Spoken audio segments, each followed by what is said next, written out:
Hello friends, welcome to my YouTube channel JKSSB buddy. आज की video में हम लेक्चर नंबर 2 बायोडाइवर्सिटी स्टार्ट करने जा रहे हैं। उससे पहले अगर आप सब में से मेरी चैनल पे कोई नया है तो प्लीज़ मेरी चैनल को सब्सक्राइब करें, वीडियोस को लाइक करें और अपने दोस्तों के साथ शेयर करें। चलिए जी, आज का वीडियो हम स्टार्ट कर लेते हैं। आज की वीडियो में हम पढ़ने जा रहे हैं बायोडाइवर्सिटी। सबसे पहले बायोडाइवर्सिटी क्या होता है। Biodiversity means the variety of living organisms on earth including plants, animals, micro organisms and their habitat. Biodiversity का मतलब होता है कि जो डिफरेंट डिफरेंट टाइप के ऑर्गेनिजम्स हैं, लिविंग ऑर्गेनिजम्स हमारी अर्थ पे, चाहे वो प्लांट्स हो, एनिमल्स हो, माइक्रो ऑर्गेनिजम्स हो या उनके हैबिटेट हो, इसी को हम कहते हैं बायोडाइवर्सिटी। बायो का मतलब होता है लाइफ और डाइवर्सिटी का मतलब होता है वेरिएशन, डिफरेंट डिफरेंट टाइप्स। उसके बाद India is one of the 17th mega diverse country in the world. जैसे कि आपको पता है कि इस पूरी कायनात में total 17th mega diverse country है, उनमें एक इंडिया भी है। और इंडिया में लगभग 7 से 8% ग्लोबल स्पीशीज़ पाई जाती हैं। Biodiversity is important for ecological balance. Biodiversity क्यों इम्पॉर्टेंट है? इकोलॉजिकल बैलेंस के लिए, फूड के लिए, मेडिसिन के लिए और कल्चर के लिए। इसी तरह ये सपोर्ट करता है फॉरेस्ट को, एग्रीकल्चर को, वाटर साइकिल को। और जो बायोडाइवर्सिटी है, इसके लिए खतरात किस चीज़, क्या क्या चीज़ बनती हैं? सबसे पहले डिफॉरेस्टेशन यानी कि पेड़ों की कटाई, पोचिंग, पोचिंग यानी कि इलीगल ट्रेड जो जंगली जानवरों का होता है, पोल्यूशन, क्लाइमेट चेंज और ह्यूमन एक्सपेंशन, ये सारी थ्रीट्स हैं क्या? बायोडाइवर्सिटी के लिए। इसी तरह protecting biodiversity is essential for sustainable development. Protecting biodiversity जो है वो एक बहुत ज़रूरी है ताकि सस्टेनेबल डेवलपमेंट हो सके। यानी कि हम एक तो रिसोर्स का इस्तेमाल आज भी कर लें और अपनी आने वाली जनरेशन के लिए भी रख सकें।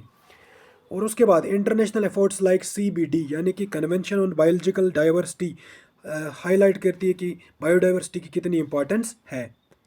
इसके बाद अब हम पढ़ने जा रहे हैं टाइप्स ऑफ बायोडाइवर्सिटी। बायोडाइवर्सिटी के टोटल 3 टाइप्स आते हैं। सबसे पहला जो है वो है जेनेटिक डाइवर्सिटी, यानी कि variety of genes within a species. अगर हम कोई भी हम एक स्पीशी ले लें, जैसे डॉग्स ले लें, राइस ले लें, उनमें अगर हम देखें डिफरेंट डिफरेंट वेराइटी होती है, वेरिएशन होते हैं। ये वजह क्या होती है? ये वजह होती है जीन्स की। हर एक में डिफरेंट डिफरेंट जीन्स होते हैं। जैसे कि अगर आप डॉग्स ले लें, मान लीजिएगा इंडिया के डॉग्स या किसी और कंट्रीज़ के, या मान लीजिएगा हम राइस ले लेते हैं, चावल, उनमें भी अलग अलग वेराइटी आती है। और ये जो वेराइटी है, ये जो डिफरेंस है, ये किसकी वजह से आता है? ये आता है जीन्स की वजह से। उसके बाद अगला जो है वो है स्पीशीज़ डाइवर्सिटी। इसी तरह अलग अलग तरह की स्पीशीज़ भी होती हैं। जैसे कि अगर हम देख लें, लॉयंस, टाइगर्स, एलिफेंट्स, अलग अलग ये डिफरेंट डिफरेंट जगहों पे मिलते हैं। इसकी वजह क्या है? Species diversity. और तीसरा जो है वो है इकोसिस्टम डाइवर्सिटी। हमारा जो इकोसिस्टम है वो भी डाइवर्स है, यानी कि डिफरेंट डिफरेंट है। जैसे कि फॉरेस्ट हो, डेजर्ट हो, रिवर हो और वेटलैंड हो। उसके बाद कह रहा है together they maintain balance in nature. ये सब मिलकर बैलेंस पैदा करते हैं नेचर में। India has high species and ecosystem diversity due to the varied climates from Himalayan mountains to coastal mangroves. This diversity ensures resilience against national disaster and natural disaster and environmental stress. उसके बाद अगला जो topic है वो है biodiversity in India. India में total कितने biodiversity hotspot हैं? टोटल 4 हैं। India is a mega biodiversity hotspot. जैसे कि मैंने अभी बताया था कि पूरी कायनात में, पूरी दुनिया में टोटल 17 कंट्री है जो बायोडाइवर्सिटी हॉटस्पॉट में आती हैं, या जिनको कहते हैं मेगा बायोडाइवर्सिटी हॉटस्पॉट। उनमें इंडिया भी एक कंट्री। और इंडिया में कितने मेगा मेगा बायोडाइवर्सिटी हॉटस्पॉट हैं? वो है टोटल 4। कौन कौन सा? सबसे पहला हिमालय, हिंदू बर्मा, हिंदू मलायन और सुंडल लैंड्स यानी कि निकोबार आइलैंड। इसी तरह जो फॉरेस्ट सर्वे ऑफ इंडिया हुआ था 2021 का, वो कहता है कि 21.71% यहाँ पे फॉरेस्ट कवर है। कहाँ पे? इंडिया में। इसी तरह इंडिया में टोटल कितने 107 नेशनल पार्कस हैं, 573 वाइल्ड लाइफ सेंचुरीज़ हैं। इसी तरह 2900 फिशेस की अलग अलग स्पीशीज़ हैं, 1200 बर्ड की स्पीशीज़ हैं, 400 मैमल्स हैं और 500 रेप्टाइल्स की डिफरेंट डिफरेंट वेराइटीज़ हैं। इसी तरह 60,000 प्लांट स्पीशीज़ भी है। और many are endemic. Endemic species वो स्पीशीज़ होती है जो खाली एक किसी जियोग्राफिकल रीजन में मिले। जैसे कि मान लीजिएगा कोई एक वेराइटी, जैसे हम ले लेते हैं हांगुल की एग्जांपल, जैसे हांगुल जम्मू एंड कश्मीर में मिलता है, इसको हम कहेंगे एंडेमिक स्पीशी, यानी कि ये एक स्पेसिफिक जोग्राफिकल रीजन में मिलता है। उसके बाद rich biodiversity sports livelihood, eco tourism and agriculture. It is under serious threat from climate change, urbanisation and industrial activities. इसी तरह ये जो बायोडाइवर्सिटी हॉट स्पॉट है, या हमारी जो बायोडाइवर्सिटी है, या आहिस्ता आहिस्ता इसको खतरात बढ़ रहे हैं, किसके? क्लाइमेट चेंज के, अर्बनाइजेशन के, इंडस्ट्रियल एक्टिविटी के, और इसी तरह हमें इसलिए इनके कंजर्वेशन ज़रूरी है। उसके बाद अब हम पढ़ेंगे इंपॉर्टेंस ऑफ बायोडाइवर्सिटी। बायोडाइवर्सिटी की क्या इंपॉर्टेंस है? सबसे पहले इकोलॉजिकल सर्विस, जैसे ये हमें इससे ऑक्सीजन मिलती है, soil fertility, pollination, water purification. उसके बाद इकोनॉमिक वैल्यू, जैसे एग्रीकल्चर, टिम्बर, मेडिसन, फिशरीज और टूरिज्म। इसी तरह अगर हम कल्चरल वैल्यू देखें, कुछ स्पीशीज़ लिंक होती हैं रिलीजन के साथ या उनके ट्रेडिशन के साथ, जैसे पीपल, काऊ, एलिफेंट, जैसे हम कहते हैं सेक्रेड ग्रोव्स।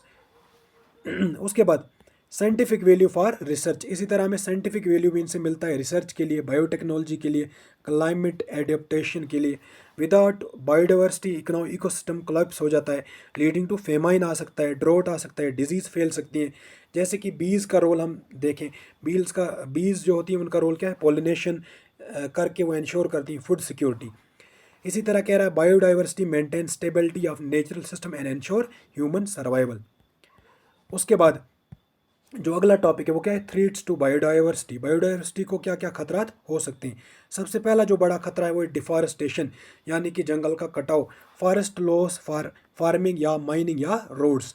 उसके बाद पोचिंग, पोचिंग का मतलब इलीगल हंट करना किसी भी जंगली जानवर को, जैसे कि टाइगर, राइनोज या एलिफेंट्स। उसके बाद पोल्यूशन, चाहे वो एयर पोल्यूशन हो, वाटर पोल्यूशन हो, सॉइल डैमेज, स्पीशीज़ हो। उसके बाद अगला क्या है? क्लाइमेट चेंज, ये सबसे बड़ा फैक्टर आता है, जैसे ग्लेशियर मेल्ट हो रहे हैं, टेम्परेचर बढ़ रहा है। उसके बाद ओवर एक्सप्लॉयटेशन, यानी कि जैसे ओवर ग्रेजिंग या कहीं पे हम ओवर फिशिंग कर लेते हैं। उसके बाद अगला जो इंपॉर्टेंट है वो क्या है? थ्रीट जो खतरा है वो है इन्वेसिव स्पीशीज़।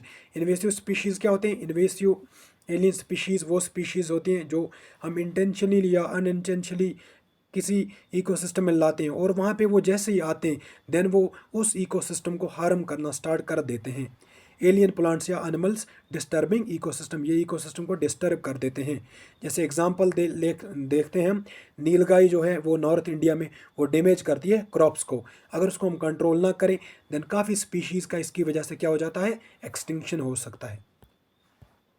उसके बाद IUCN रेड लिस्ट कैटेगरीज हम पढ़ेंगे, इसमें दो पार्ट में हम पढ़ेंगे, पार्ट फर्स्ट और पार्ट सेकंड। जैसे कि IUCN, इसका क्या मतलब है? International union for conservation of nature. इस पे कभी कभी क्वेश्चन आ जाता है कि बताइए आप, international union for conservation of nature में इनमें से कौन सी लिस्ट नहीं आती है, तभी ये पढ़ना इंपॉर्टेंट होता है। सबसे पहले इसमें क्या लिस्ट आती है? एक्सटिंक्ट, यानी कि वो स्पीशीज़ जो अभी नहीं है, नो स्पीशीज़ लेफ्ट। जैसे एग्जांपल हम ले लेते हैं डूडू, ठीक है, ये भी एक स्पीशीज़ है। उसके बाद एक्सटिंक्ट इन वाइल्ड, ये है सर्वाइव ओनली इन कैप्टिविटी। उसके बाद अगली कैटेगरी इसमें क्या आती है? क्रिटिकली एंडेंजर्ड, मतलब वो स्पीशीज़ जिनको काफ़ी रिस्क है ख़त्म होने का, जैसे कि ग्रेट इंडियन बस्टर्ड। उसके बाद एंडेंजर्ड, यानी कि इनको भी हाई रिस्क है, वेरी हाई रिस्क, जैसे बंगाल टाइगर, एशियाटिक लॉयन। फिर कह रहा है this help us government prioritise conservation effort and track biodiversity loss worldwide. कह रहा है अब ये international union for conservation of nature, इसका फ़ायदा क्या आता है? जब ये क्लासिफाई करता है कि कैटेगरीज ला के कि ये स्पीशीज़ इसमें रहेगी, ये इसमें रहेगी, इससे फ़ायदा होता है गवर्नमेंट को ध्यान रखने में कि किस कैटेगरी में कौन सा ऐसी स्पीशीज़ है जो ख़त्म होने वाली, उस पर हमें काम करने की ज़रूरत है। इसी तरह अगला जो पार्ट है IUCN का वो क्या है? वल्नरेबल, यानी कि हाई रिस्क ऑफ एक्सटिंक्शन, ये भी ख़त्म होने वाले हैं। एग्जांपल लें स्नो लीपर्ड की। उसके बाद नियर थ्रेटनेड, यानी कि लाइकली टू बिकम थ्रेटनेड सून। उसके बाद लास्ट का आता है least concern, wide spread species, जैसे हाउस सेप्रो। उसके बाद डाटा डिफिशेंट, यानी कि इनका हमारे पास अभी एनफ डाटा मौजूद नहीं है। IUCN red list is updated regularly to guide wildlife protection policies globally. पूरी दुनिया में वाइल्ड लाइफ प्रोटेक्शन पॉलिसीज़ को अपडेट उनकी हेल्प करने के लिए IUCN रेड लिस्ट को अपडेट करता रहता है। इंडिया में टोटल 1212 स्पीशीज़ ऐसी हैं जो थ्रेटनेड हो चुके हैं अकॉर्डिंग टू लेटेस्ट रिपोर्ट्स। उसके बाद अगला जो टॉपिक इसमें आता है वो क्या है? Biodiversity hotspot in India. जैसे कि मैंने अभी आपको बताया था, टोटल इंडिया में 4 बायोडाइवर्सिटी हॉटस्पॉट हैं। वो कौन कौन सा? सबसे पहला हिमालय, यानी कि entire Indian Himalaya, Indo Burma region, ठीक है। उसके बाद दूसरा इंडो बर्मा, यानी कि नॉर्थ ईस्ट और अंडमान और निकोबार। उसके बाद जो तीसरा है वो है इंडो मलायन, यानी कि निकोबार आइसलैंड। इसी तरह सुंडल लैंड, यानी कि Nicobar island. Hotspots are rich in endemic species but highly threatened. कह रहा है हॉटस्पॉट वो रीजन है जो क्या होते हैं, इनमें एंडेमिक स्पीशीज बहुत ज़्यादा होती हैं, मगर इनको खतरा होता है थ्रेटनेड का, ठीक है। कह रहा है together they cover nearly 7.3% of India's land area. Conservation them is की टू ग्लोबल बायोडाइवर्सिटी। इसलिए इनका कंजर्वेशन करना बहुत ज़्यादा ज़रूरी है। उसके बाद कंजर्वेशन ऑफ बायोडाइवर्सिटी।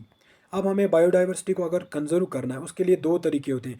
एक को हम कहते हैं इन सीटू और दूसरे को कहते हैं एक्स सीटू। अब इन सीटू का क्या मतलब होता है? जो जानवर जहाँ रहता है उसकी वहीं जब हम प्रोटेक्शन करते हैं, देन हम कहते हैं in situ, protecting species in their natural habitat. उनके नेचुरल हैबिटेट में जब उनकी हम हिफाजत करते हैं, उनको प्रोटेक्ट करते हैं, देन हम कहते हैं भाई ये इन सीटू कंजर्वेशन मेथड है। जैसे एग्जांपल ले लें national park, wildlife sanctuary या बायोस्फीयर रिजर्व। उसके बाद दूसरा आता है ex situ conservation. Ex situ conservation method वो होता है जो आउटसाइड हैबिटेट होता है। जैसे हम जू बनाते हैं, बॉटनिकल गार्डन बनाते हैं, सीड बैंक बनाते हैं, ठीक है।